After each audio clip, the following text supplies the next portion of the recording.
Friends, स्वागत है आपका अपने यूट्यूब चैनल शिक्षा क्रिएटर में। आज अपन जिस पोएम के बारे में बात करने वाले हैं उस पोएम का नाम है the seven ages of man, that was written by William Shakespeare. अपनी जो बुक्स हैं जो पोएम्स हैं वो सारी पढ़ ली हैं, और ये जो पोएम है ये अपनी लास्ट पोएम है। और इस पोएम को अपने दो भागों में पढ़ेंगे। पहला पार्ट जो है वो आज अपन पढ़ेंगे, और सेकंड पार्ट जो है अपन नेक्स्ट वीडियो में बात करेंगे। तो अपन पोएम को स्टार्ट करते हैं, the seven ages of man. Poem को स्टार्ट करें इससे पहले अपन बात करते हैं इसके पोइट और इसके राइटर के बारे में। तो देखिएगा, अबाउट द पोएम। आप अच्छे से जानते हैं विलियम शेक्सपियर का नाम आपने 100% सुना होगा। तो William Shakespeare that was born 1564 and he was dead 1616. Was an English poet, playwright, actor and dramatist. He is often called the Bard of Avon. Shakespeare का जन्म जो है वो कब हुआ था? 1564 में, और उनकी डेथ हुई थी 1616 में। शेक्सपियर को बार्ड ऑफ एवन के नाम से भी जाना जाता है। His works include 38 plays. कितने प्लेज हैं?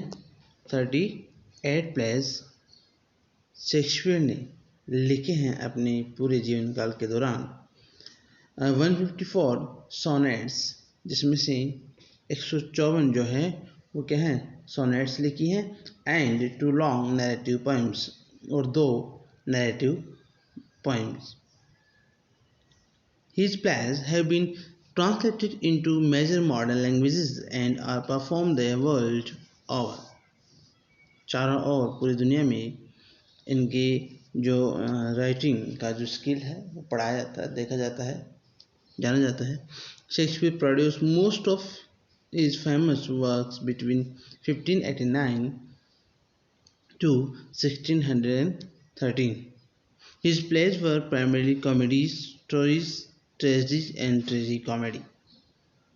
और कुछ पॉपुलर जो शेक्सपियर के प्लेज हैं उनमें हैं Hamlet, Othello, King Lear, Macbeth, as you like it. और आज जिस पोएम के बारे में अपन बात करने वाले हैं वो जो है वो कौन सी पोएम, कौन से प्ले से ली गई है? वो आपके एज यू लाइक इट जो है उसी के लाइंस अपन पढ़ेंगे, जो कि आपके सामने एक पोएम के रूप में पेश की गई है। तो इस पोएम के बारे में अगर बात करें, this poem is a monologue taken from a famous Shakespearean comedy as you like it. जैसे कि मैंने आपको बताया कि आज अपन जो पोएम पढ़ रहे हैं वो शेक्सपियर का जो कॉमेडी प्ले है एज यू लाइक इट, उसमें से ही ये लाइनें ली गई है। It is spoken by melancholy Jaques. उसमें एक किरदार होता है, उसमें एक पात्र होता है, नाम है जैकस, जिसके द्वारा ये लाइन्स बोली जाती है जब वो थोड़ा सा सैड फील करता है। According to the poet, man's life can be divided into 7 stages. According to the poet, human beings या मैन से मतलब मनुष्य की जो जीवन काल है उसको 7 अलग अलग अवस्थाओं में बांटा गया है। और वो 7 अवस्थाएं जो हैं वो कौन सी हैं? देखिएगा, सबसे पहले है इन्फेंट। सबसे पहले है इन्फेंट, और सेकंड जो है वो है स्कूल बॉय। सेकंड है स्कूल बॉय। थर्ड जो है वो है लवर। फोर्थ है शोल्डर। फिफ्थ है जस्टिस, और 6th है पेंटालून एंड 7th जो एज है वो है ओल्ड एज। इनको हिंदी में अपन समझें तो पहली जो अवस्था है वो है शैशव काल की, जिसमें छोटा बच्चा जो होता है वो फर्स्ट स्टेज। दूसरी जो स्टेज है उसमें पॉइंट बात करता है एक स्कूल बॉय की, जिसमें बच्चा स्कूल जाते समय जो एक्टिविटीज़ करता है उसके बारे में। थर्ड जो है वो किशोरावस्था की बात करता है, जिसको पॉइंट जो है लवर स्टेज के नाम से बोलता है।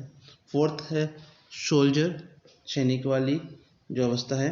फिफ्थ है जस्टिस, जिसमें वो जॉब वॉब करता है, अपन अगर समझें इसको अपनी लैंग्वेज में।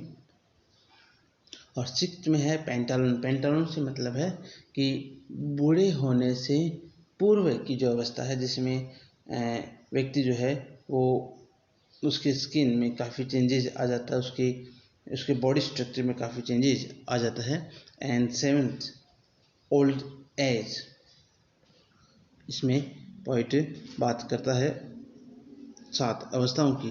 It is one of Shakespeare's often quoted monologue written in iambic pentameter. Many writers from Pythagoras to present day have compared the world to a stage. बहुत सारे राइटर भी जो दुनिया को है एक स्टेज की भांति, एक रंगमंच की भांति पेश करते हैं। शेक्सपियर भी इसमें जो है दुनिया को एक रंगमंच बता रहे हैं। तो अपन पढ़ते हैं पोएम और स्टार्ट करते हैं कि क्या क्या इसमें जो है बात की गई है पोएम में। सबसे पहले अगर अपन बात करें तो देखिएगा, इन्फेंट की जहाँ पर पोइट बात कर रहा है, इन्फेंट से मतलब शैशव अवस्था, और शैशव अवस्था में जो छोटा बच्चा होता है ठीक उसी भांति उसकी जो एक्टिविटीज़ होती है सेम सिमिलर एक्टिविटीज़ बुढ़ापे में, मतलब ओल्ड एज में अपन कह सकते हैं, ओल्ड एज में वह एक्टिविटीज़ हो जाती है। जैसे छोटा बच्चा जो है जहाँ पर वो किसी चीज़ की डिमांड के लिए अक्सर जिद करने लग जाता है, वैसे ही ओल्ड एज में भी ये एक्टिविटीज़ शामिल हो जाती है। तो अपन यूँ कह सकते हैं एक जीवन चक्र जो स्टार्ट होता है और अलग अलग अवस्थाओं में होकर के पुनः जहाँ से स्टार्ट होता है वहीं पर वो ख़त्म हो जाता है। जैसे यहाँ पर मान लीजिए इन्फेंट से स्टार्ट होता है, फिर अलग अलग अवस्थाओं से होकर के गुजरता है और ओल्ड एज में आते आते जो है वो वहीं सेम उस इन्फेंट वाली अवस्था में पुनः आ जाता है। तो अपन पोएम पढ़ें, चलिए पोएम पढ़ते हैं, देखते हैं। All the world's a stage, and all the men and women merely players. They have their exits and their entrances. Poet बात करता है All the world's a stage, सारी दुनिया एक रंगमंच है। All the world's a stage, सारी दुनिया क्या है, एक रंगमंच है। And all the men मनुष्य जाति, and women और औरत जाति, कहने का मतलब है जितने भी ह्यूमन बींग्स हैं जो इस धरती पे जिन्होंने जन्म लिया है उन सब के बारे में पोइट बात करता है। And all the main and women merely players, वो सब के सब यहाँ पर क्या हैं, प्लेयर हैं, अपना रोल अदा करने के लिए आते हैं, अपना रोल अदा वो करते हैं। And all the main MEN और WOMEN वीमेन, यहाँ पर ये आपको पता ही है प्लूरल फॉर्म में है। दे हैव देयर एग्जिट्स, वो अपने जीवन काल के दौरान अलग अलग क्या करते हैं, रोल प्ले करते हैं। दे हैव देयर एग्जिट्स, उनका अपना यहाँ पर प्लेयर्स, उनका अपना यहाँ पर आना एंड उनका चले जाना, इस दुनिया से चले जाना। वो यहाँ पर क्यों आते हैं? क्योंकि अकॉर्डिंग टू द पोएट दुनिया क्या है? एक रंगमंच है और सब इसके क्या हैं? रोल निभाने वाले किरदार हैं जो अपने किरदार को लेकर के इस दुनिया में उनकी एंट्रेंस होती है, वो आते हैं और अपना किरदार निभा करके इस दुनिया को छोड़ करके चले जाते हैं, ऐसा पोइट कहता है। And one man in his time place many parts, and one man in his time place many parts. Poet कहता है कि एक समय में एक व्यक्ति अपने पूरे जीवन काल के दौरान बहुत सारे मैनी पार्ट्स अलग अलग जो है वो रोल निभाता है, अलग अलग किरदार वो अदा करता है अपने पूरे जीवन काल के दौरान। हीज एक्ट्स बीइंग 7 एजेस, और इसके अलग अलग रोल को निभाना या अलग अलग पार्ट्स में जब वो जीवन जीता है, इसको पोइट ने 7 अलग अलग अवस्थाओं में डिवाइड किया है। इसी को कहते हैं हीज एक्ट्स बीइंग 7 एजेज, और उनकी इन अवस्थाओं को 7 अवस्थाओं में बांटा गया है। तो अपन बात करते हैं अपनी पहली अवस्था के बारे में। एट फर्स्ट द इन्फेंट शैशव अवस्था। पहली जो अवस्था है वो है शैशव अवस्था, छोटे बच्चे की अवस्था। At first the infant mewling and packing in nurses arms, mewling and packing in the nurses arms. पहली अवस्था के बारे में अपन बात कर रहे हैं। पहली अवस्था जिसमें बच्चा जो है व्यक्ति जो है छोटे बच्चे की भूमिका निभाता है। शैशव अवस्था में वो होता है म्यूलिंग, छोटे बच्चा मतलब म्यूलिंग का मतलब होता है छोटे बच्चे की रोने की आवाज़। तो म्यूलिंग एंड पकिंग वोमिट करना इन द नर्सिस आर्म। छोटा बच्चा कौन सी अवस्था होती है? जिसमें छोटा बच्चा अक्सर रोता रहता है।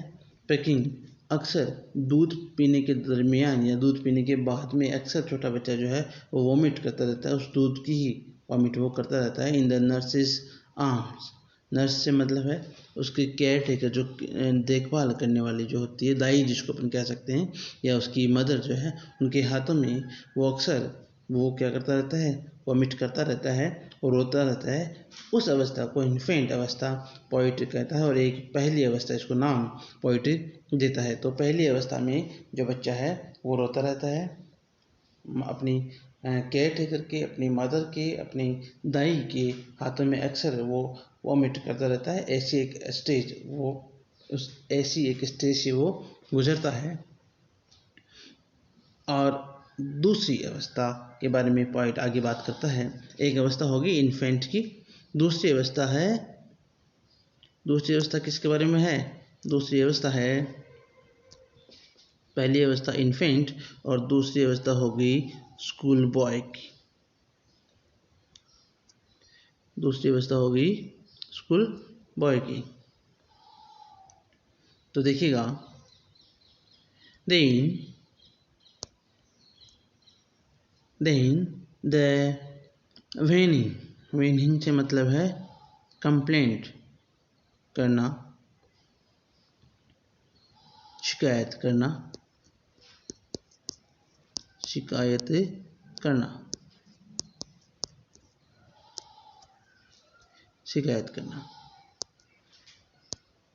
Then the whining school boy, दूसरी अवस्था के बारे में बात करता है poet.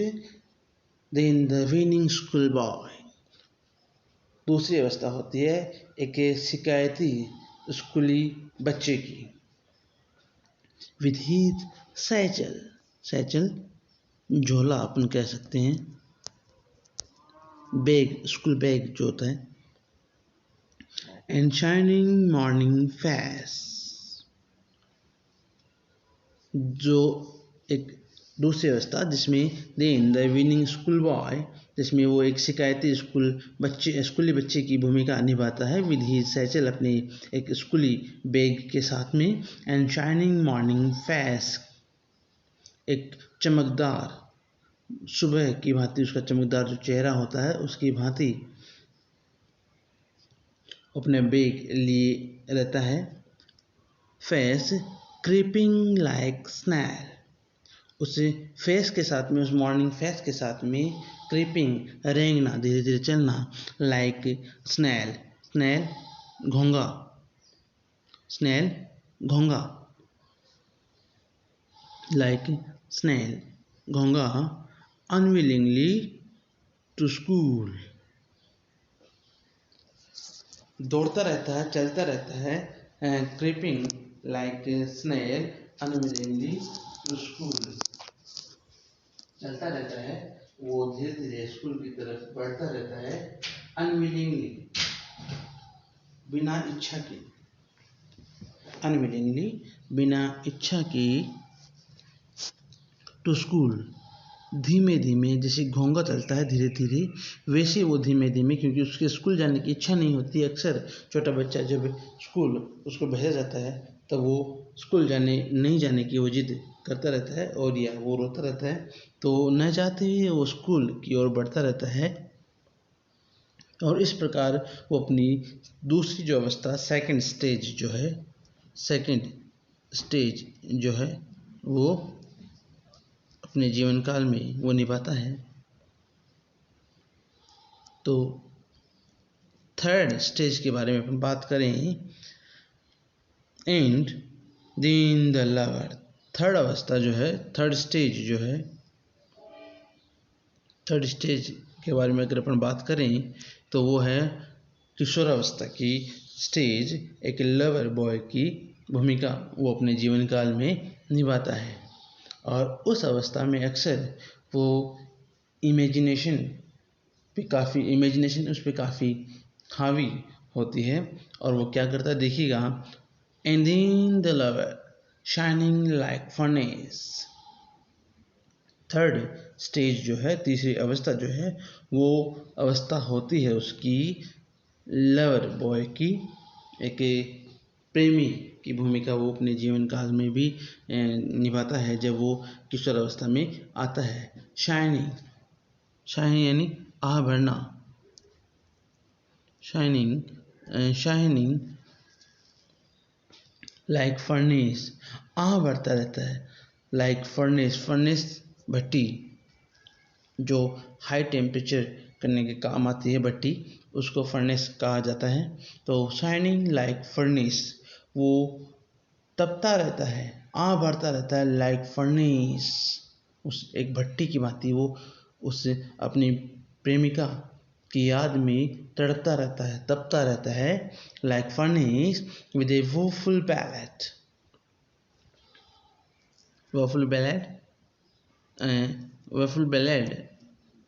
Sad song,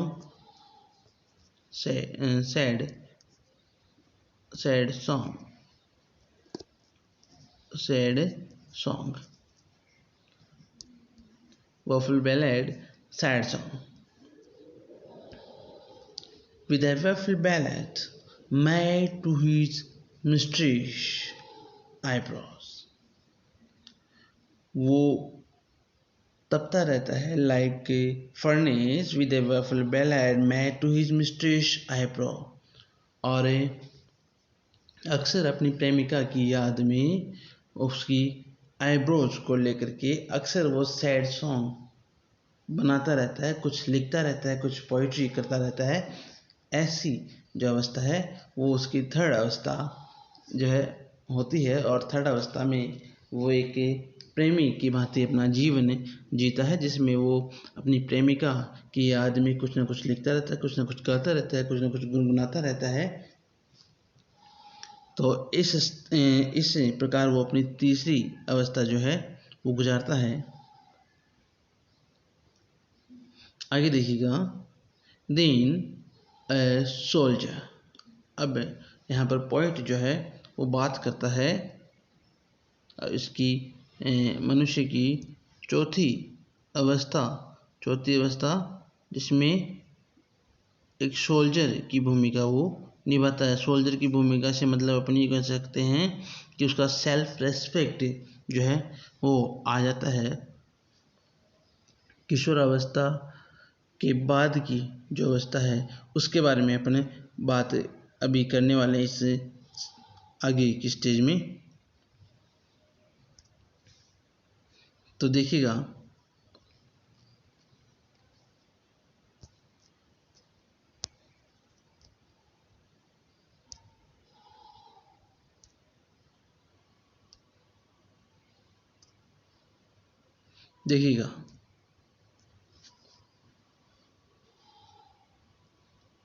then a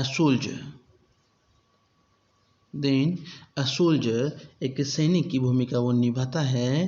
full of strange oaths and beards like the pard jealous in honour sudden and quick quarrel seeking in the bubble reputation. तो 3 अवस्थाएं अपन ने पढ़ी, और 3 अवस्थाएं वो कौन कौन सी थी देखिएगा एक बार फिर से अपन रिपीट करते हैं इन चीज़ों को, 3 अवस्थाओं के बारे में। और 3 अवस्थाएं वो कौन कौन सी हुई देखते हैं। एक जो है वो हुई इन्फेंट, एक अवस्था हुई इन्फेंट। सेकंड जो अवस्था है वो स्कूल बॉय, सेकंड स्टेज जो है वो स्कूल बॉय। और थर्ड जो स्टेज है वो हुई लवर बॉय की। 3 अवस्थाएं अपन ने अभी तक 3 अवस्थाओं के बारे में अपन ने बात कर ली हैं।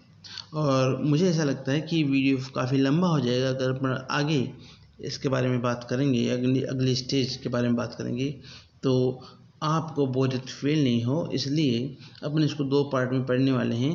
तो आज अपने 3 अवस्थाओं के बारे में बात की, अपन 3 ही अवस्थाएं पढ़ेंगे। जो फोर्थ स्टेज जो है जिसमें अपन बात करेंगे सैनिक की, तो सैनिक की जो स्टेज है उसके बारे में अपन अगले वीडियो में बात करेंगे। एक सोल्जर के बारे में अपन आगे बात करने वाले हैं। तो फिलहाल के लिए इतना ही। लाइक कमेंट शेयर ज़रूर कीजिएगा वीडियो को, और मिलते हैं फिर एक नए वीडियो के साथ में, इसी के सेकंड वीडियो के पार्ट में। तब तक के लिए नमस्कार।